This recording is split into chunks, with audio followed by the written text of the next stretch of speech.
hormati Kakanda Daniel Mansuri selaku pemateri kita pada hari ini dan Kakanda Domalita Kamila sebagai operator kita pada hari ini. Serta Bapak Ibu jajaran staf desa kami cintai kami banggakan. Puji syukur kehadiran Allah Subhanahu wa Ta'ala dan karunia-Nya sehingga kita dapat berkumpul di balai desa ini dalam acara sosialisasi terkait cybercrime dari Universitas Muhammadiyah Hakabumi untuk desa kami cinta dalam keadaan sehat walafiat. Salawat beriring salam tidak lupa kita tercurahkan kepada junjungan kita Nabi dan Nabi Muhammad Sallallahu Alaihi Wasallam agar telah kita semua mendapatkan syafaatnya di akhir hayat. Amin amin ya Allah. Sebelumnya izinkan saya memperkenalkan diri. Saya Siti Najwa Abdulsia sebagai pembawa acara kita pada pagi hari ini. Hadirin yang berbahagia, adapun susunan acara kita pada kesempatan hari ini sebagai berikut. Acara yang pertama yaitu pembukaan. Acara yang kedua yaitu sambutan dari kepala desa kami. Acara yang ketiga adalah pemaparan materi dan acara yang terakhir adalah penutup. Bapak Ibu yang dirahmati Allah Subhanahu wa Ta'ala, sebelum kita memulai acara yang sungguh mulia pada pagi hari ini, marilah kita buka acara pada hari ini dengan membaca lafaz basmalah. Bismillahirrahmanirrahim. Hadirin yang berbahagia, acara selanjutnya adalah sambutan dari Kepala Desa Kalicinta kepada Bapak Suparno. Waktu dan tempat kami silakan. Bismillahirrahmanirrahim. Assalamualaikum warahmatullahi wabarakatuh. Selamat pagi, Sabipun. Yang saya hormati para mahasiswa mahasiswi dari Hukum Sukabumi. Hari ini yang saya hormati juga Bapak Kepala Dusun, Ibu Sekretaris Desa, para desa, para kasih dan kaum yang agenda hari ini adalah sosialisasi terkait dengan cybercrime. Kaitannya dengan sosialisasi, tentunya kami selaku para desa mengucapkan terima kasih. Mudah-mudahan apa materi yang disampaikan nanti bisa diserap, ya. Karena para desa mau tidak mau tetap bertanya. Jadi saya berharap sosialisasi ini bisa diikuti hingga sampai selesai. Maka dari itu, saya berterima kasih. Hari ini saya akan bisa kita satu kehormatan bagi kami, yang pasti kami terbuka dan mengucapkan terima kasih. Dan terkait dengan hal ini, karena saya juga ada yang harus kami kerjakan, maka kami tidak bisa ikut untuk sosialisasi, ya. Nanti biar Pak Kasih Kaur, Pak Kadus yang sukses untuk mengikuti. Bisa saja dari saya ucapkan terima kasih. Saya akhiri. Assalamualaikum warahmatullahi wabarakatuh. Terima kasih kepada Bapak Pemerintah atas sambutan yang telah diberikan. Acara selanjutnya yaitu pemaparan materi oleh pemateri kita pada pagi hari ini kepada Kakanda Daniel Mansuri. Silakan.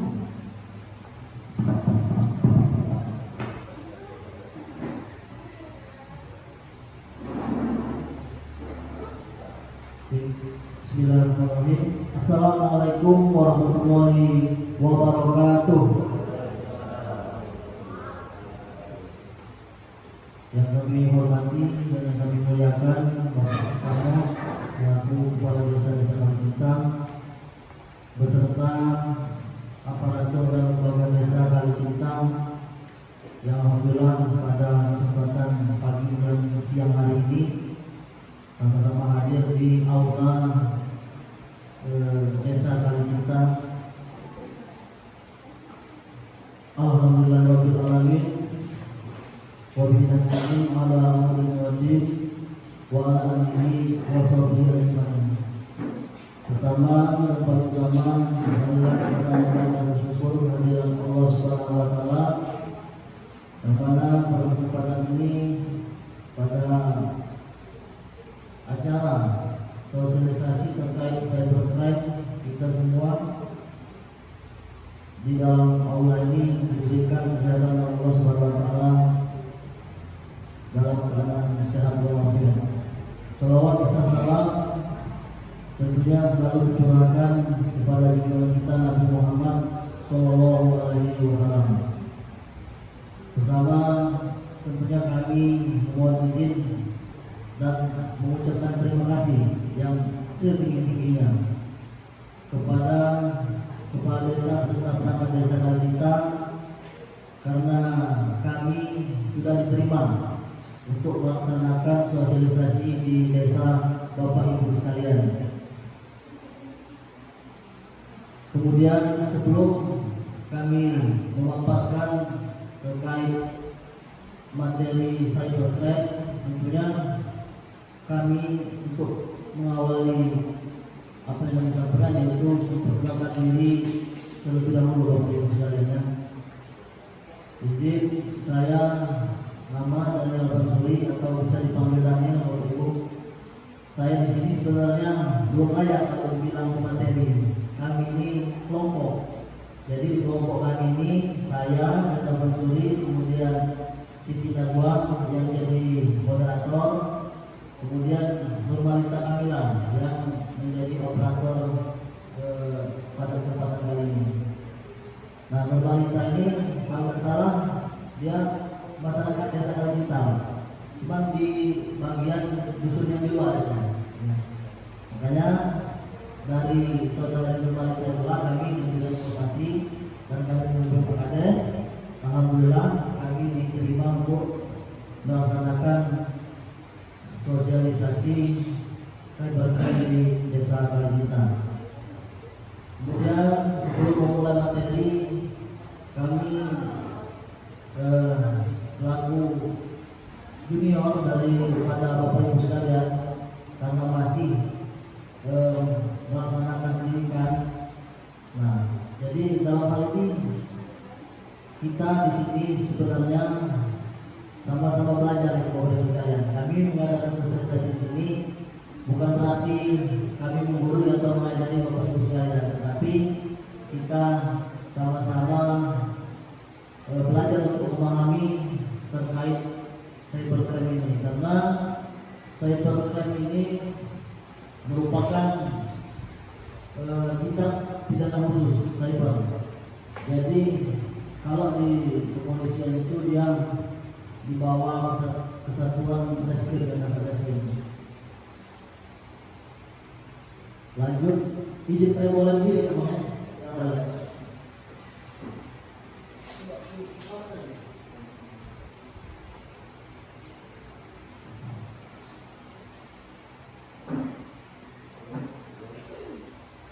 Jadi kira-kira inilah PPT yang bisa kami tampilkan sederhana abang-abang terkait sosialisasi cybercrime. Coba slide kedua.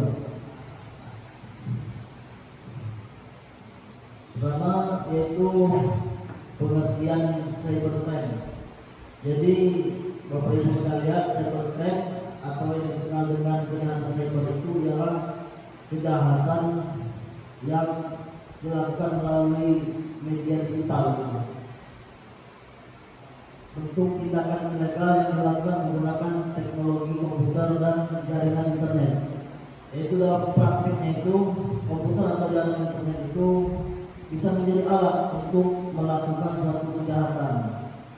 Kemudian sasaran kejahatan atau tempat terjadi kejahatan itu sendiri, singkatnya cybercrime adalah kejahatan di dunia maya. Seperti yang kita sama-sama pahami, zaman sekarang ini Bapak Ibu sekalian, enggak dia milenial ataupun Gen Z, kita generasi kolonial juga sudah main HP seperti Facebook, WhatsApp dan lain sebagainya. Jadi ruang-ruang dunia maya seperti itu yang terdampak dan berpotensi untuk terjadinya kejahatan cybercrime. Kemudian pengertian cybercrime atau dikenal juga dengan kejahatan cyber adalah salah satu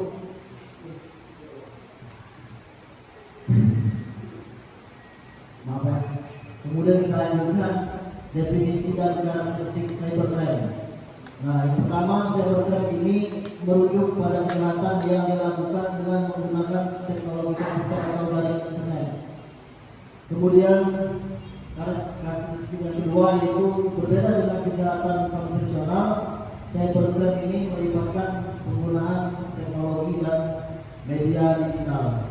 Kemudian paling penting yang ketiga yaitu cybercrime ini meliputi anonimitas, skalabilitas, globalitas dan kompleksitas. Yaitu anonimitas itu artinya seorang yang melakukan kejahatan cybercrime ini bisa tidak terdeteksi gitu loh, sulit untuk dilacak. Kemudian skalabilitas yaitu skalanya luas, dan globalitas itu dia mencakup kepada internasional atau luar negeri. Kemudian kompleksitas yaitu kejahatannya kompleks dan tidak bisa diukur dengan teknologi yang tidak bisa untuk melacaknya begitu. Kemudian lanjut kepada jenis-jenis cybercrime. Yang pertama yaitu serangan malware, yaitu ialah virus komputer, worm, trojan horse, ransomware dan spyware. Yaitu virus ini bertujuan merusak sistem, mencuri informasi pribadi dan memeras uang dari korbannya. Kemudian yang kedua ialah serangan DDoS, yaitu dia melumpuhkan situs web dengan membanjiri lalu lintas jaringan. Tujuannya yaitu menyebabkan ketidakstabilan atau kerugian finansial. Next. Kemudian yang ketiga yaitu penipuan dalam perjudian. Adapun jenis penipuan dalam perjudian yaitu phishing, smishing, skimming, banyak sebutannya Bapak Ibu, atau mengadakan identitas palsu,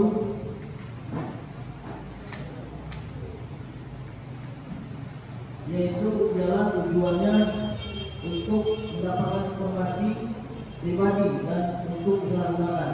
Nah, ini banyak yang kasus yang sering terjadi, Bapak Ibu sekalian.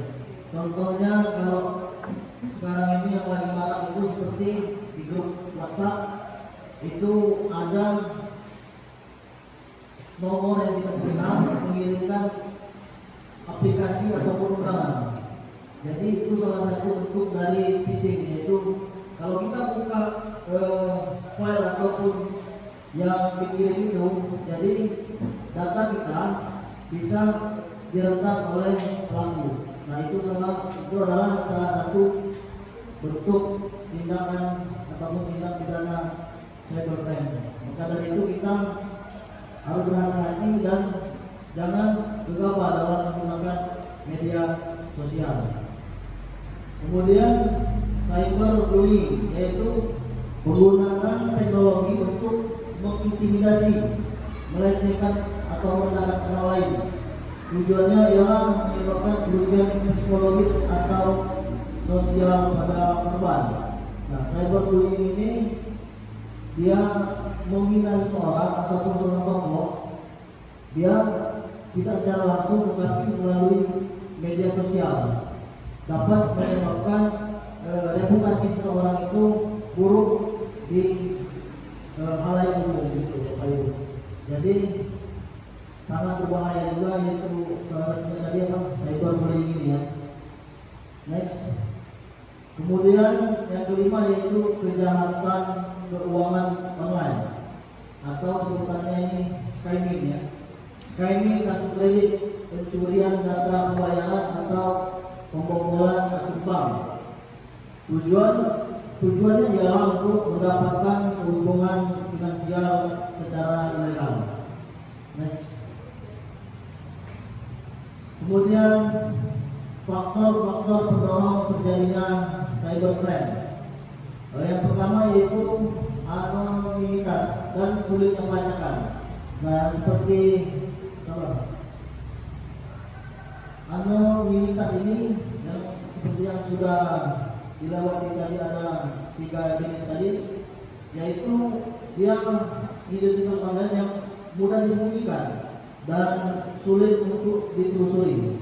Nah, biasanya pelaku yang melakukan anonimitas ini adalah pakar-pakar digital, pakar-pakar komputer. Jadi kalau sebutan kerennya itu hacker gitu loh. Jadi kalau tidak diimbangi dengan pengetahuan yang cukup dalam dunia digital ataupun komputer, kita sulit untuk melakukan pelacakan. Kemudian membuat pelaku cybercrime merasa lebih aman dan jarang terdeteksi. Next. Kemudian yang kedua, pertumbuhan teknologi dan kecerdasan digital. Penyebaran teknologi internet dan ketergantungan pada perangkat digital kemudian meningkatkan peluang terjadinya cybercrime karena semakin banyak sasaran yang potensial. Selanjutnya, keuntungan finansial. Cybercrime dapat menghasilkan keuntungan yang besar dengan risiko yang relatif rendah. Kenapa demikian? Karena cybercrime ini pelaku kejahatan cybercrime tidak perlu untuk mengunjungi tempat kejadian atau tempat kejadian perkara yang ingin ditipu ataupun dicuri datanya begitu.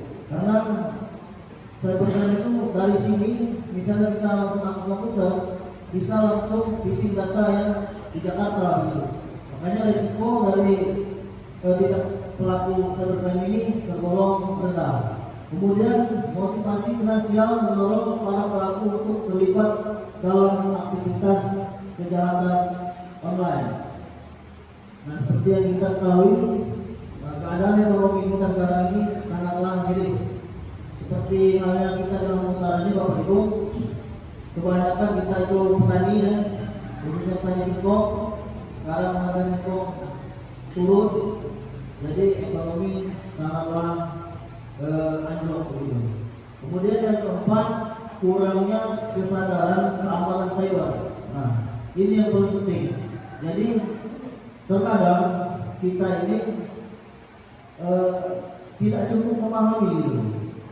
Cyber ini kadang baru dengar gitu. Nah, makanya banyak usaha yang kurang sadar akan ancaman kejahatan cyber ini dan tidak mengambil langkah perlindungan yang memadai. Kemudian membuat mereka rentan terhadap serangan cyber. Lanjut. Kemudian rekomendasi untuk menghadapi kejahatan cybercrime. Yang pertama ialah pendidikan dan kesadaran, yaitu tingkatkan pemahaman tentang ancaman cybercrime dan promosikan kesadaran keamanan cyber di kalangan pengguna teknologi. Kemudian yang kedua ialah perlindungan dan keamanan. Terapkan langkah-langkah keamanan digital seperti penggunaan komputer. Yang ketiga yaitu pelatihan dan keahlian, yaitu meningkatkan pengetahuan dan keterampilan di bidang keamanan cyber melalui pelatihan dan pendidikan yang sesuai. Kemudian yang keempat, kerjasama dan hukum. Jadi kerjasama hukum ini mendorong pemerintah, lembaga penegak hukum dan sektor swasta untuk mengatasi kejahatan cyber atau cybercrime dan memperkuat hukum serta aturan ataupun regulasi terkait cybercrime ini. Nah, sebelum pada kesimpulan di materi pencegahan tadi, salah satu bentuk dari untuk kita paham mengenai cybercrime ini adalah apa yang kami lakukan di sini, Bapak Ibu, yaitu sosialisasikan terkait cybercrime supaya kita semua dapat terhindar dan tidak menjadi korban dari kejahatan cyber atau cybercrime ini.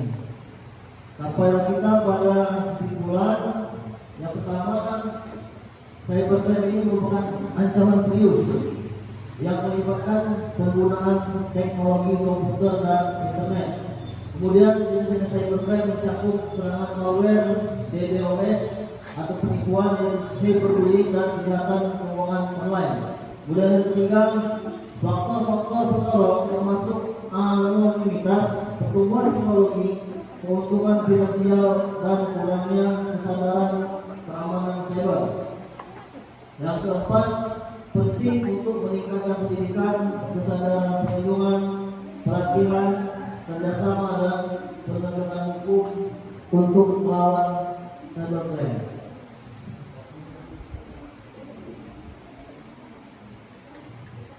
Baiklah, mungkin itu saja yang dapat kami sampaikan. Tentunya banyak pesan-pesan.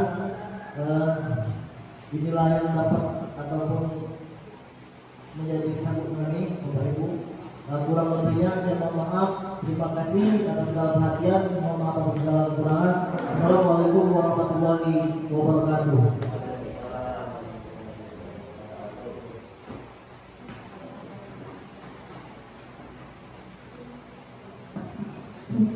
Terima kasih kepada tenaga dan yang menulis atas materi yang telah diberikan. Baik, setelah paparan materi, sudah saatnya kita diberi tanya jawab.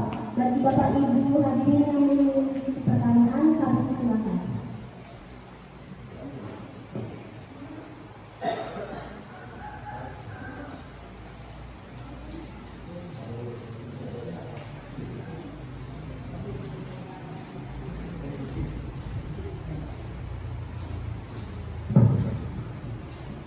Baik, terima kasih sudah dikasih pencerahan terkait cybercrime.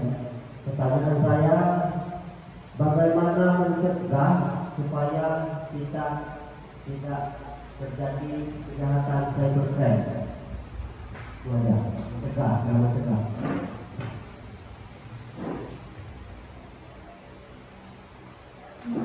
Terima kasih kepada Bapak atas pertanyaannya. Kepada lembaga yang memilih, silakan menjawab. Ini baik dong. Jadi bagaimana caranya agar kita ini bisa mencegah cybercrime itu? Jadi pencegahan cybercrime itu banyak bang, banyak caranya.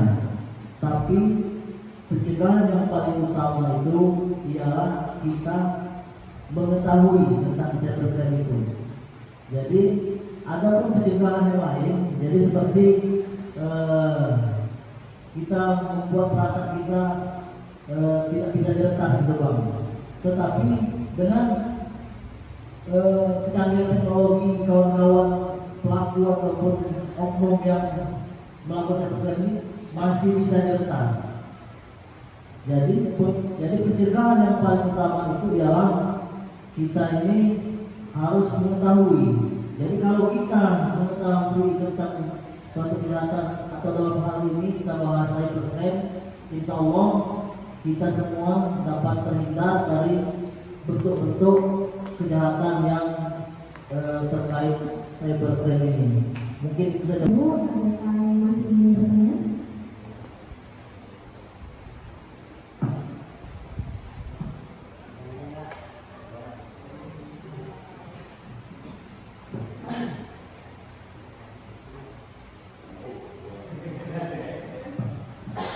Assalamualaikum warahmatullahi wabarakatuh.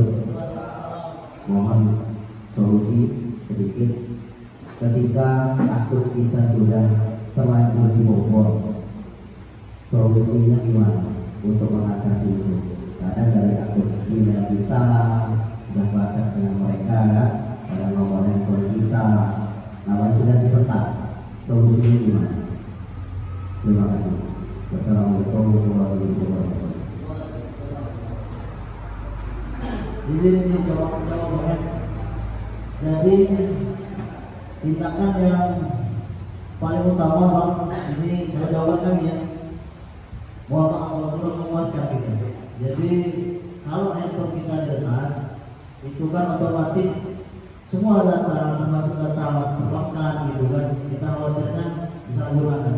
Jadi tindakan yang paling utama adalah laporan kepada pihak kepolisian, karena di pihak kepolisian itu di polsek belum ada, tapi di Polres ada unit cybercrime.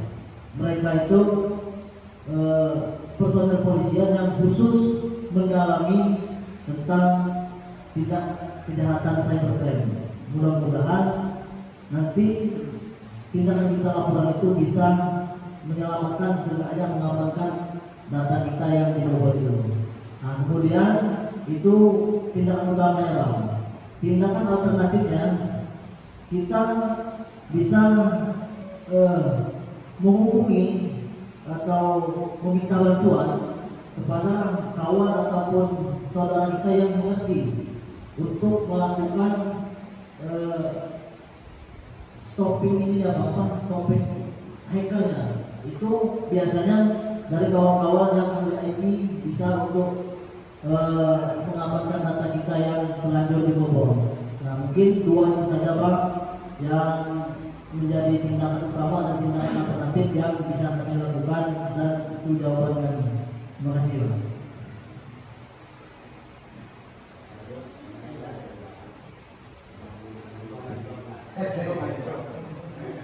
Lalu mungkin dari Bapak Ibu masih ada yang ingin bertanya?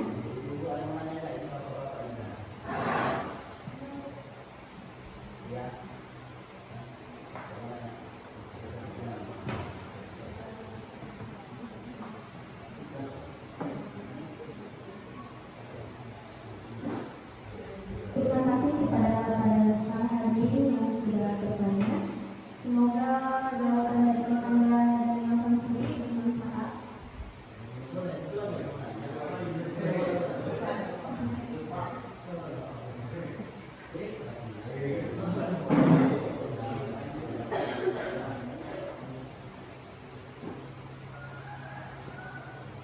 Hadirin sekalian, demikianlah rangkaian acara sosialisasi terkait cybercrime. Pada pagi hari ini, kami segenap penyelenggara acara mengucapkan banyak terima kasih atas perhatian dan partisipasi aktif dari seluruh hadirin. Semoga kegiatan ini dapat bermanfaat dan kontribusi positif bagi kemajuan desa Kalicinta ke depannya. Akhir kata, saya selaku pembawa acara pada pagi hari ini, mohon maaf apabila ada kekurangan selama pelaksanaan acara. Terima kasih atas segala perhatiannya. Saya akhiri. Billahi taufiq. Wassalamualaikum warahmatullahi wabarakatuh.